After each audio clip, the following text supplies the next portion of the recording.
Olá pessoal, bem-vindos a mais um episódio Mil e Um Crimes. Eu sou a Bruna e para começar eu quero fazer uns agradecimentos rápidos, que eu acho que esse episódio vai ser um pouco longo. Obrigado William, que mandou mensagem para mim, agradecendo o podcast, para Tamires, que divulgou, não sei em qual grupo, mas ela disse que divulgou, e para Tatá, que foi a primeira pessoa a mandar mensagem direto para a página. Eu fiquei muito feliz, então obrigado Tatá. Hoje eu tenho uma novidade.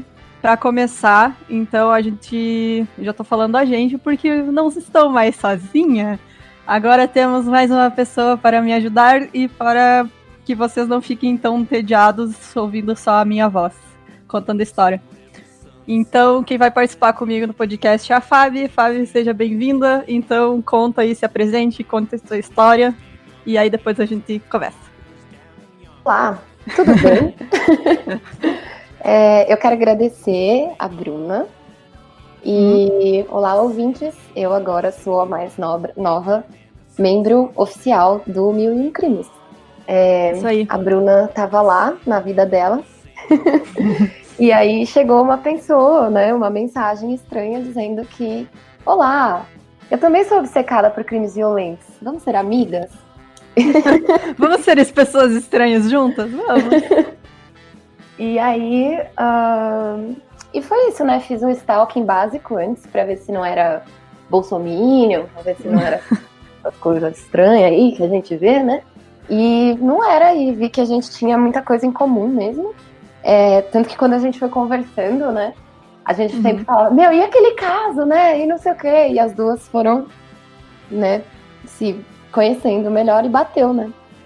E foi tipo, muito na hora, assim, porque eu tava numa época que eu tava tentando gravar um episódio muito grande e eu não tava conseguindo porque eu tava sozinha, e aí ela apareceu, eu falei, olha, que ótimo. Só pra me apresentar, né, pra quem não me conhece, provavelmente ninguém, né? Nem nós nos conhecíamos, então acho que é isso aí. Eu sou a Fabi. Eu sou colorista de quadrinhos, eu sou ilustradora também, e desde sempre eu escuto programas assim, só que, porque o meu trabalho ele é muito sozinho, né, eu sempre fico, sei lá, muito focada fazendo a mesma coisa durante muito tempo, então eu sempre escutei assim pra meio que ficar mais atenta, né, porque é sempre assim, né, você tá lá trabalhando, aí tipo... Você já tá quase pegando no sono, aí vem uma vozinha. Então ele pegou a faca e... Tá ligado? Aí você acorda, né? A pessoa morreu, aí Exato. Você acorda pra vida. Aí, tipo... Só que eu sempre ouvi muito em inglês, né? Porque não tem muito material no Brasil. E aí, procurando... Foi a mesma história com você, né, Bru? Tipo, a gente não achou e resolveu fazer. E aí, eu encontrei o Mil e Um Crimes, vi que tinham poucos episódios, né, e falei, cara, esse é meu momento. E aí foi isso, e aí tamo aí, né, espero que vocês gostem e que a gente consiga trazer bastante coisa interessante, material de casos brasileiros também, porque nem só de gringo vive o crime, não é mesmo? Aquele ditado, né, famoso. Isso aí.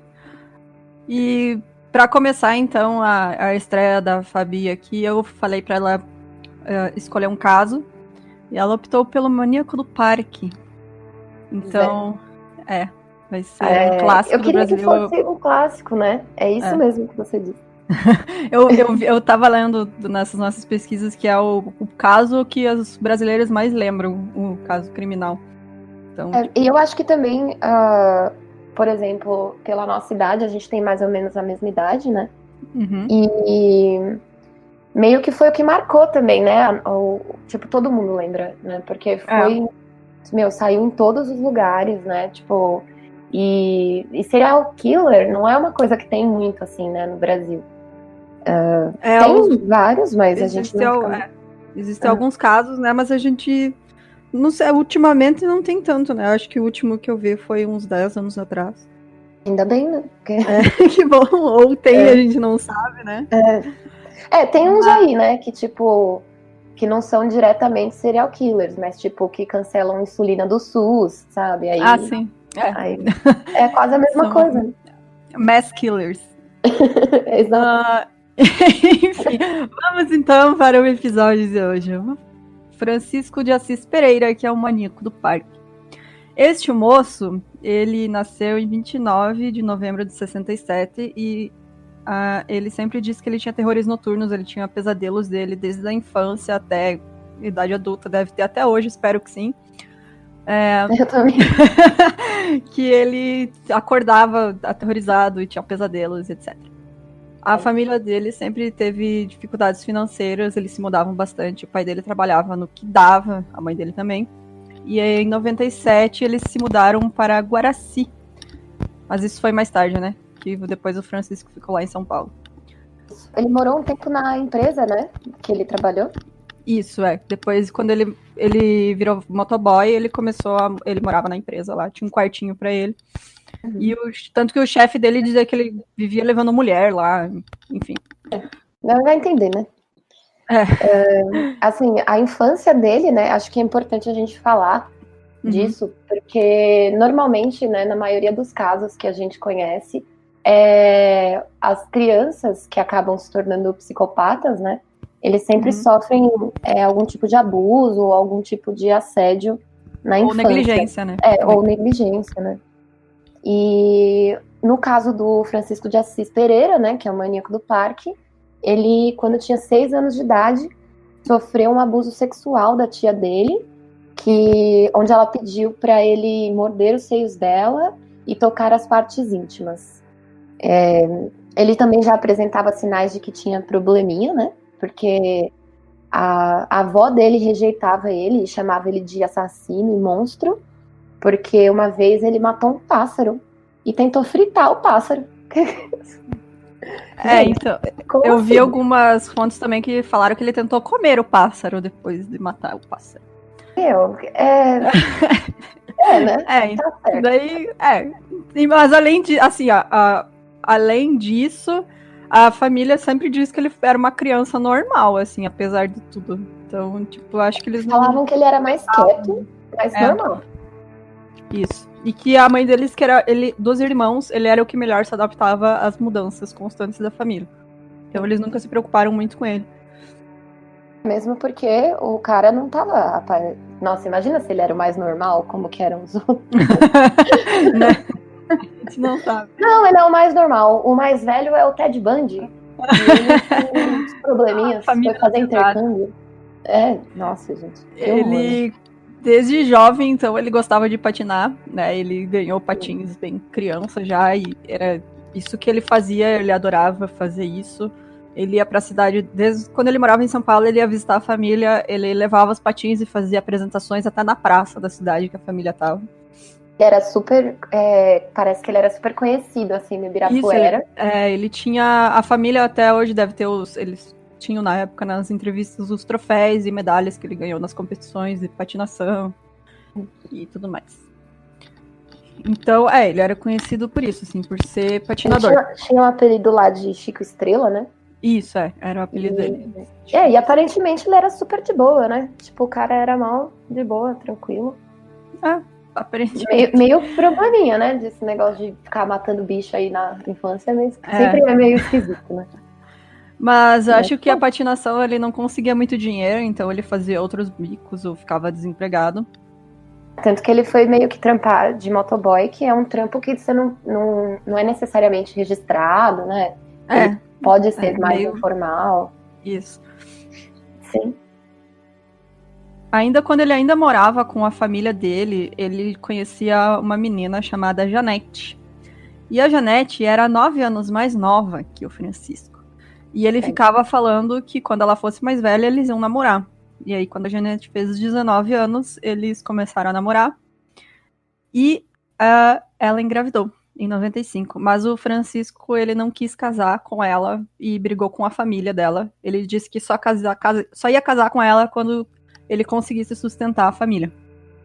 E aí a Janete disse, foda-se essa merda, né? Foda-se você também. Casou com outro cara antes mesmo de ter um filho. Então, tipo, ainda tchau, parabéns pra você, Janete. Muito bem. Ela não deixou nem ele ver a criança, ela tava lá parindo e ele tentou entrar na maternidade e ela disse não deixa ele entrar. Mas é isso mesmo, né, cara? Porque como assim, né? Você vai deixar esse cara ficar em contato? E ele era violento já, né? Ele já era meio... E ela também conta que ele sentia dores, né, pra fazer... pra transar com ela. Tipo, ele tinha dores nas partes íntimas. E, assim, entrando também nesse negócio de quando a pessoa é abusada, né? Ele foi abusado por um chefe no trabalho, né? Teve uma margem, né, para esses relacionamentos com pessoas do mesmo sexo. Então, aí já fica também aquela coisa, né, dele ter sido tão reprimido durante anos. Eu acho que ele tinha um problema de impotência também, né?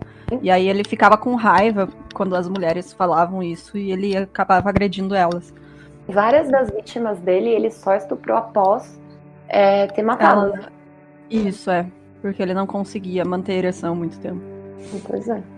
E aquilo, depois né? O homem broxa, ele acha que ele pode fazer qualquer coisa. Mas é masculinidade tóxica, né, cara? Tipo, totalmente. Sabe, não tem... Tipo, relaxa, você não é só porque seu pinto não tá subindo que você tem problema e que você tem que sair matando mulheres, tá ligado? Exatamente. Existem várias outras formas de resolver isso. Então, depois da Janete, ele namorou uma mulher trans e ele agredia ela do mesmo jeito que agredia as vítimas dele. O nome dela era Tainá e ela disse que sustentou ele por mais de 1 ano enquanto ele estava desempregado. Então, além de bater na coitada, ela tinha que sustentar. Cara, isso aí me surpreendeu, assim, 0. Né? Tipo... Aí ela conta que uma vez ele chegou em casa com um short manchado de sangue na altura do pênis e disse que tinha se machucado. E eles viviam brigando e na última briga que eles tiveram, o Francisco falou que um dia ele ia ser famoso, mesmo que fosse nas páginas policiais. Isso aí ela contou em entrevistas posteriores, né, depois que ele foi preso e tal. Conseguiu, né? Foi mesmo, né? Ficou, infelizmente, né, cara? Eles terminaram porque ele traiu ela com uma menina menor de idade, que eu não sei o nome. Acho que nem foi divulgado o nome dela. E eu só sei que ele brigou com a menina porque ela tinha matado a aula uma vez. Tipo, brigou com ela. Não pode matar a aula. E nessa época também ele foi autuado por uma tentativa de estupro em São José do Rio Preto. Ele atacou uma moça na rua e tentou levar ela para um prédio em construção e ela conseguiu escapar. E fez um BO contra ele. E aí ele já tinha um registro na polícia de tentativa de estupro. Muito doido isso, né, cara? Porque... Anos antes das vítimas, né, de assassinato. E é muito louco, porque várias vezes eu vejo casos, assim, de que, tipo, o cara já tinha uma acusação de estupro ou já tinha sido preso, sabe? E, tipo, é muito complicado, assim, né, o sistema penal do Brasil, porque ao mesmo tempo que ele não recupera ninguém, né, ele também é muito brando, né, em vários casos. Principalmente casos de estupro, né, a gente vê muito caso de mulheres que, ou sei lá, o cara que é condenado, mas que ele já tinha ali uma condenação de estupro nas costas e saiu da cadeia sei lá como, sabe? Eu acho que complicado mesmo. Tinha muito que ser revisto isso, né? Não só, tipo, a pena, mas também, assim, eu não tô falando pra manter ninguém trancado dentro de uma cela pra sempre, nem passar matando. Não serve pra nada, né? Tipo, você deixar o cara lá. Exato. E, não vai recuperar ninguém, né? Exatamente. Começar a entender como é essa recuperação, né, de criminosos. Principalmente no caso de criminosos muito violentos. E a gente vê isso de novo no mesmo caso do Francisco ainda, com a Isadora Freikel, que foi a suposta primeira vítima dele, basicamente, de assassinato. Que ela desapareceu e 2 cheques dela, dias depois, voltaram para o banco com assinaturas falsas. Sim. E aí o Francisco tinha deixado o telefone dele ou a identidade, dependendo da fonte, né? Não dá pra saber certo, porque cada fonte diz uma coisa. O pai dela também tinha falado, olha, minha filha sumiu e esse cara... Foi o pai dela. Ah, sim.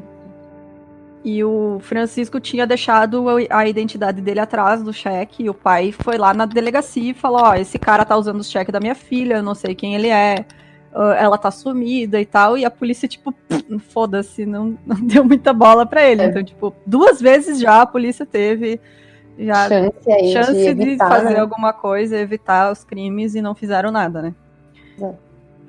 Então a polícia acabou considerando ele só um estelionatário, né, que tava usando os cheques, porque ele tinha uma lábia, tanto, né, que ele conseguia convencer as mulheres a subir na moto com ele, que ele convenceu a polícia de que a menina era a namorada dele, e o pai não aceitava porque ele era pobre, ela era de classe média, e ela tinha emprestado uns cheques para ele. E foi isso, tipo, ele foi o principal envolvido no desaparecimento dela, mas ficou lá registrado, mas ninguém fez nada, a menina sumiu. E aí lá se vai a chance de fazer alguma coisa. Teriam evitado 8 mortes, né? Se tivessem pegado ele. Sim. E logo depois dessa entrevista que ele deu pra polícia sobre a Isadora, ele voltou ao local onde ele tinha deixado o corpo dela e queimou. Botou gasolina e queimou. Para os restos, para caso a polícia achasse e não conseguisse identificar ele, né? Em 8 de julho de 1998, logo, tipo, quase uma semana depois deles encontrarem o corpo da Selma, né? Na verdade, dela ter desaparecido, né? Um garoto estava brincando no parque, se eu não me engano, era o Parque do Estado, né? Isso, era o Parque do Estado, onde ele largava os corpos. E achou um terceiro corpo feminino enquanto ele estava procurando uma pipa. Só que estava em um estado muito avançado de decomposição. E aí foi quando a polícia começou e tinha as mesmas características de morte, né, do corpo da Selma. Então eles começaram a desconfiar ali que estavam lidando mesmo com um serial killer, né? Isso, a Selma, ela, falando um pouco dela, a Selma tinha 18 anos, ela era vendedora. Ela tinha sido demitida recentemente, estava indo para a empresa para tratar dessa demissão, e aí ela sumiu. E no dia seguinte, o homem telefonou para Sarah, que era a irmã dela, e informou que ela tinha sido sequestrada e pediu um resgate de R$1.000. E ele já tinha matado ela nessa hora. Sim. Que ele ligou.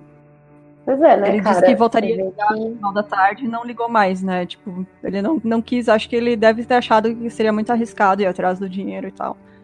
E eu acho que foi isso mesmo. E, assim, ele também ia fazer o quê? Ele já tinha matado a vítima, né? Não tinha como devolver ela. Não tinha como fazer. E como ele agia sozinho, né? Não era uma gangue, não era nada. E você vê que os crimes dele, eles são, né...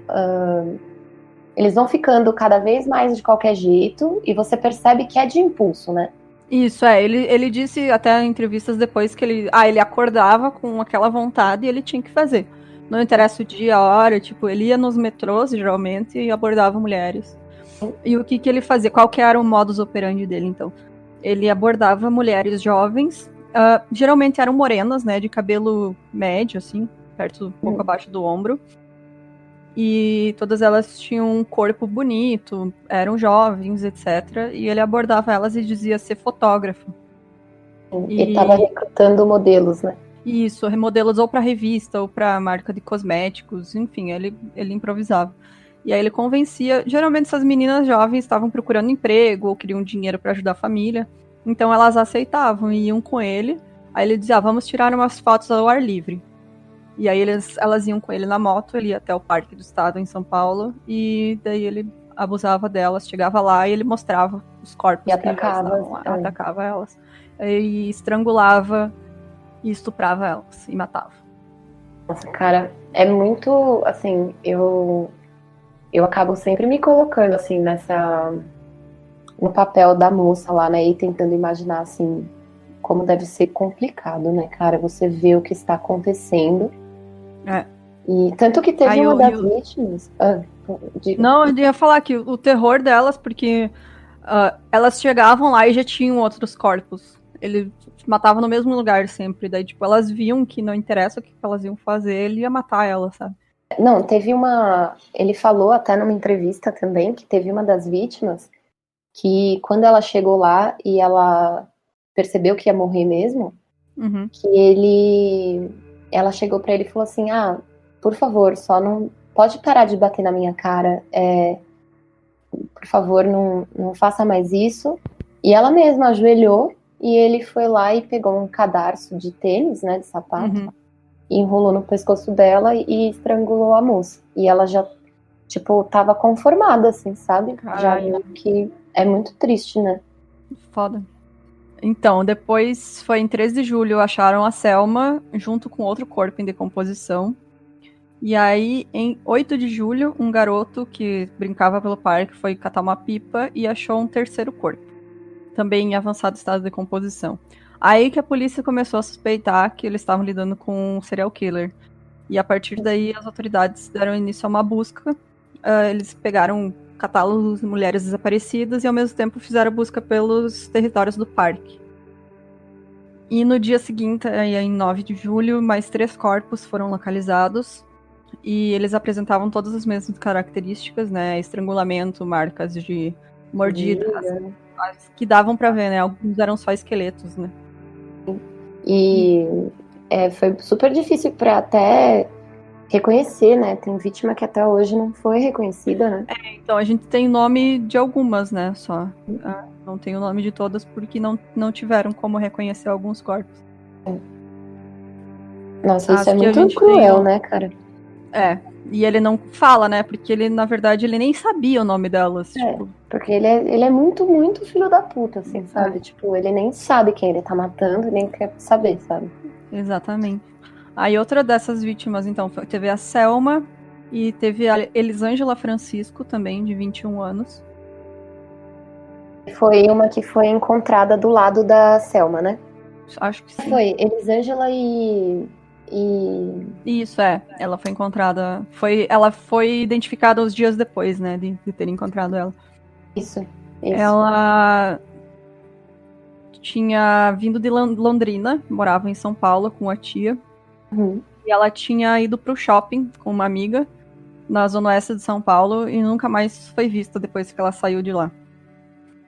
E aí que ela encontrou o Francisco também, ela tava indo pro metrô, se eu não me engano, e ele abordou ela, disse que era fotógrafo, de uma revista, né? Aquela história.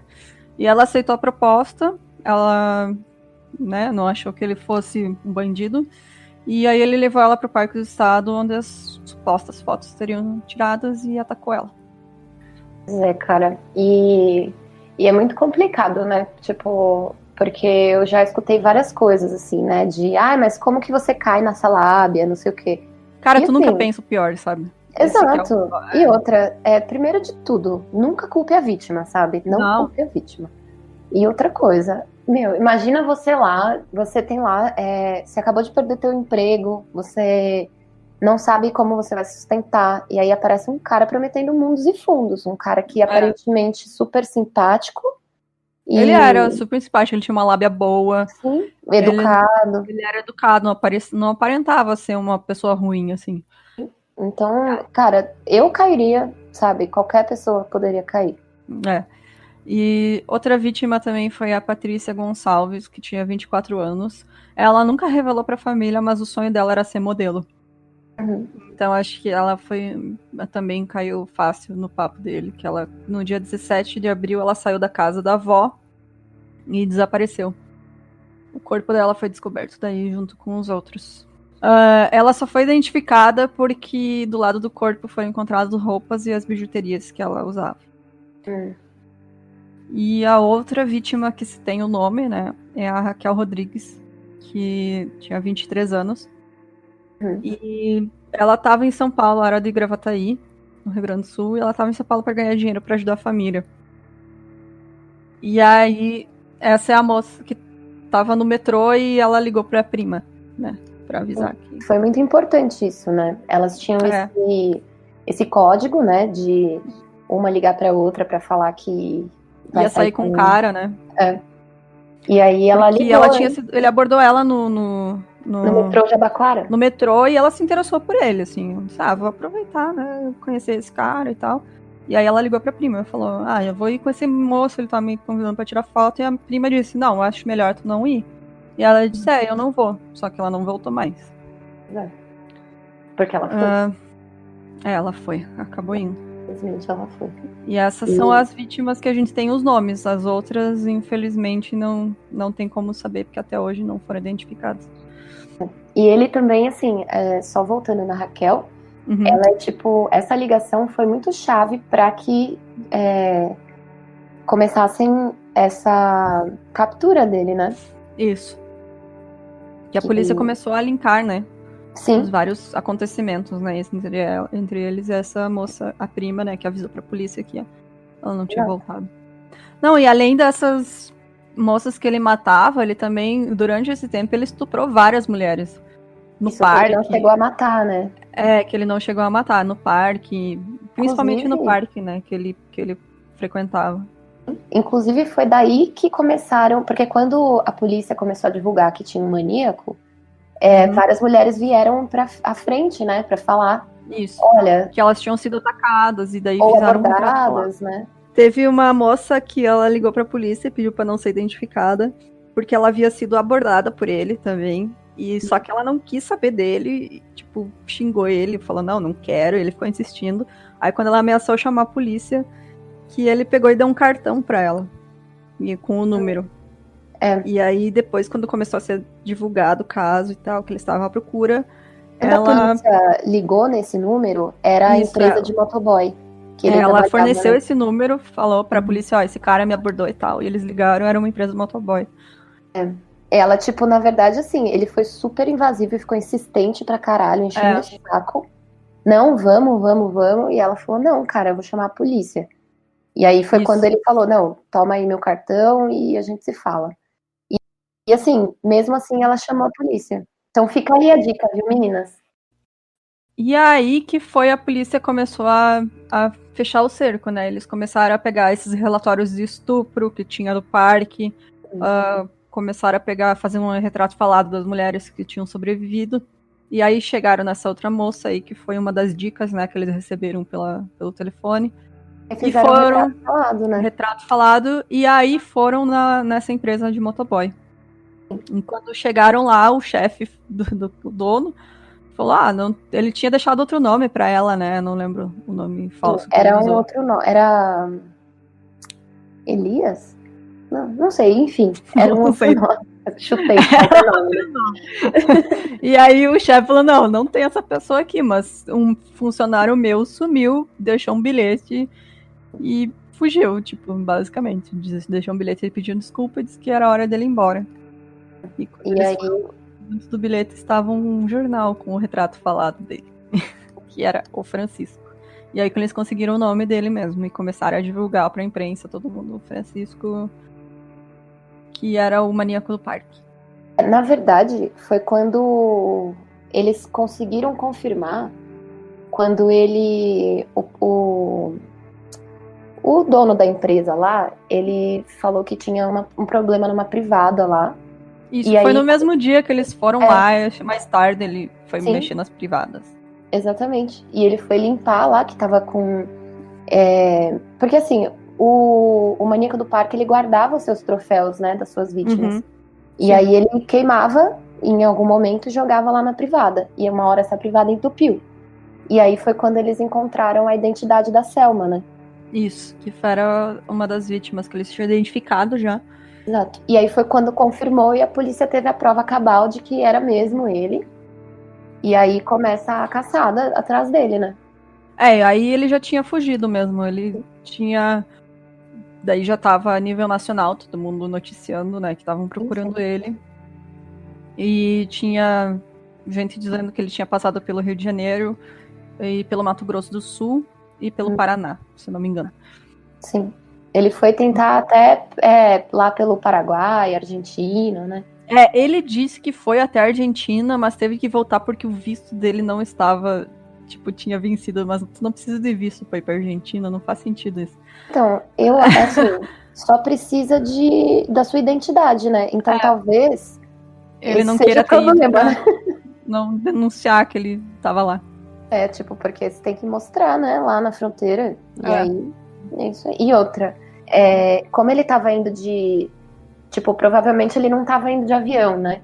Então Não, fica, ele pegou carona no Paraná e pegou ônibus com o dinheiro que ele então tinha. fica muito mais fácil de o cara te identificar, sabe?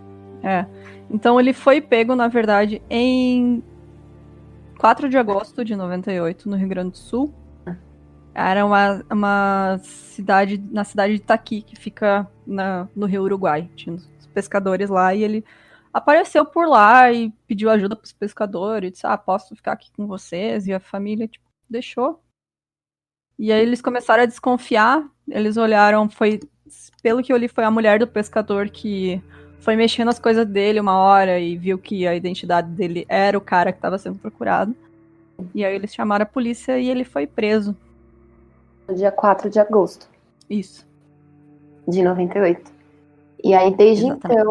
então, tem várias coisas aí, né, que a gente tem que falar. Que, cara, recebeu várias cartas na prisão. Ele foi o preso que mais recebeu carta no Brasil. E ele casou, inclusive.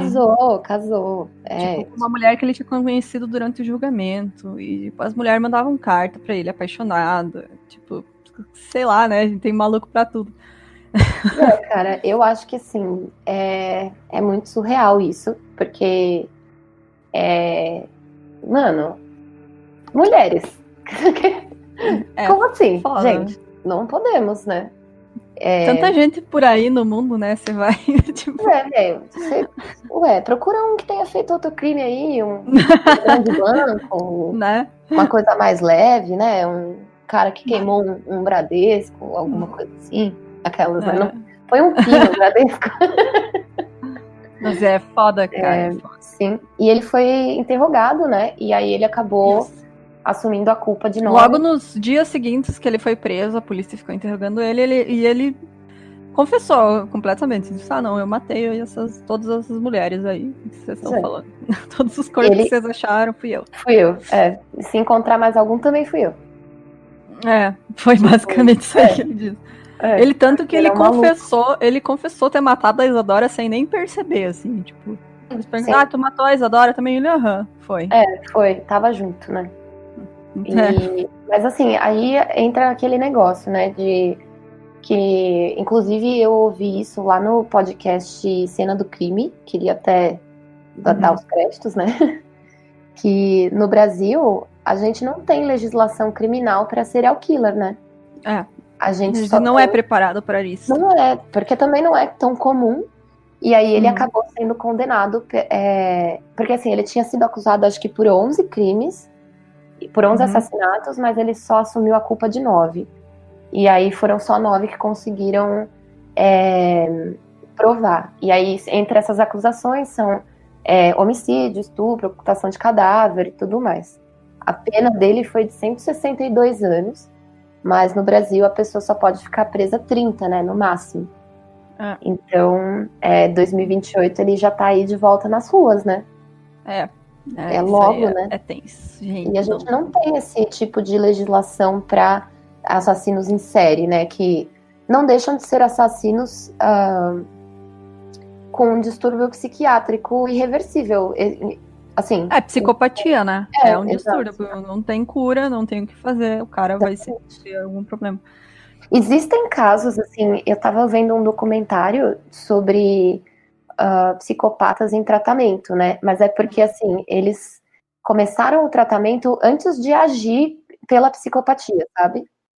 E aí existe uma chance aí, né, de melhorar e tal, mas, assim, depois que o cara já começou a matar e sentiu o gostinho de sangue, eu acho que... Não, e outra, né, volta aquela, ele tá lá preso numa cela, tipo, ele não tá sendo recuperado, ele tá lá. Ele tá lá, nada. Provavelmente... Virou evangélico, inclusive. Porque, né? Enfim. Agora ele disse que ele encontrou Deus, ele não vai fazer mais nada. Eu queria que ele encontrasse Deus também, depois que ele morresse. Mas assim, é muito complicado, porque ele provavelmente, ou ele tá sendo mais marginalizado, né? E não tem tratamento apropriado, né, cara? Tanto que eu vi uma entrevista dele, é muito sinistra, assim, a entrevista. Cara, dá um negócio horrível dele falar que, tipo, o Marcelo Rezende, que entrevistou ele. Ah, sim. E ele fala, cara, você... como é que é? Se alguém fizesse isso com o seu filho, sua filha, e ele, tipo, não, eu perdoaria, eu não sou mais esse cara, não sei o quê. Mano, desculpa, mas pra cima de Moá, não. Tipo, se você tivesse matado uma pessoa acidentalmente, sabe, em outras...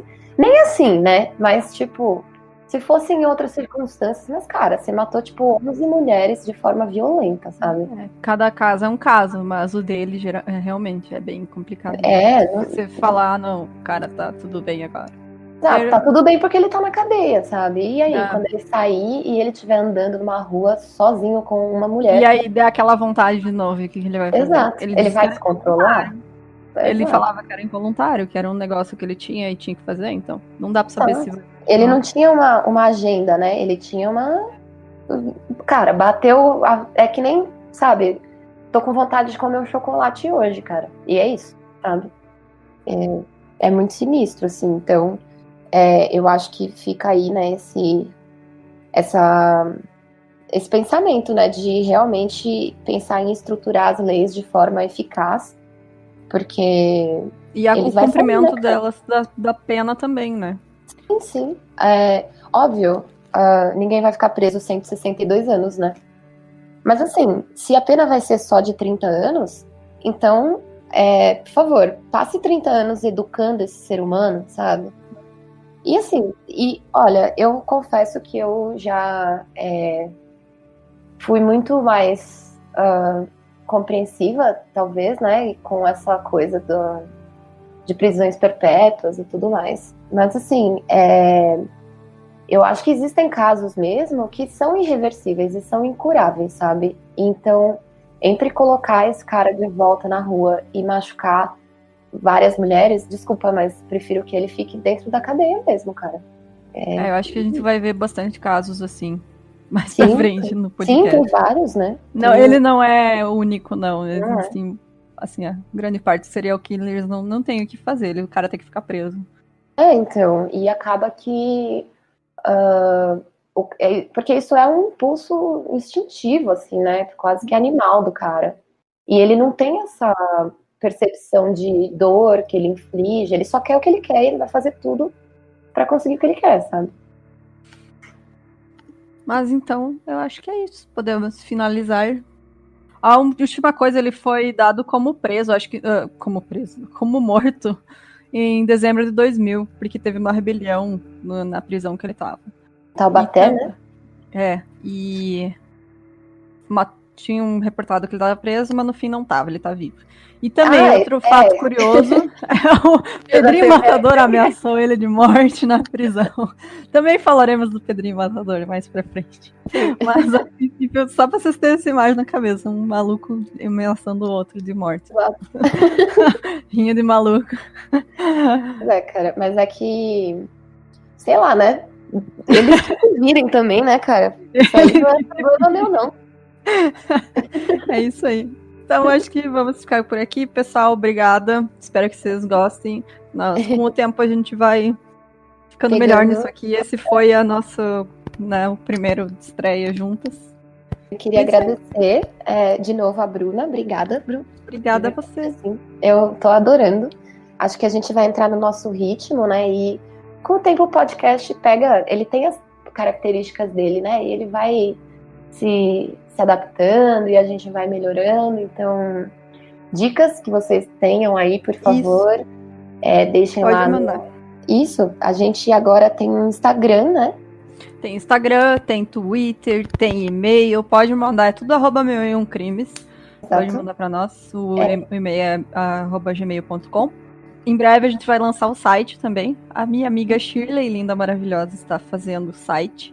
Obrigada, Shirley. Contratem a Shirley para fazer site para vocês. E aí a gente vai começar a tentar postar semanalmente, né? Ver como que a gente se encontra. Agora com mais uma pessoa, a gente vai conseguir fazer essa periodicidade melhor. E a gente vai deixar tudo aí no... Ah, não tem caixa de... Não tô no YouTube, né? Não. Nos comentários do Facebook. Mas vamos deixar lá também. E aí procura a gente qualquer coisa, mensagens. Vou deixar também lá o perfil pessoal também. Quem quiser ver meus gibis lá, fiquem à vontade. Isso, sigam obrigada. A Fabi também. Eu não precisa não preciso me seguir. Não gosto de stalker. É isso. Eu só tenho perfil profissional, né? Eu não tenho nenhum perfil pessoal, assim. Então, tipo, se vocês quiserem olhar lá o meu trabalho, é só entrar lá. Eu só tenho pessoal. Então, por isso mesmo. Saiam stalkers. Então é isso, pessoal. Valeu. Até mais.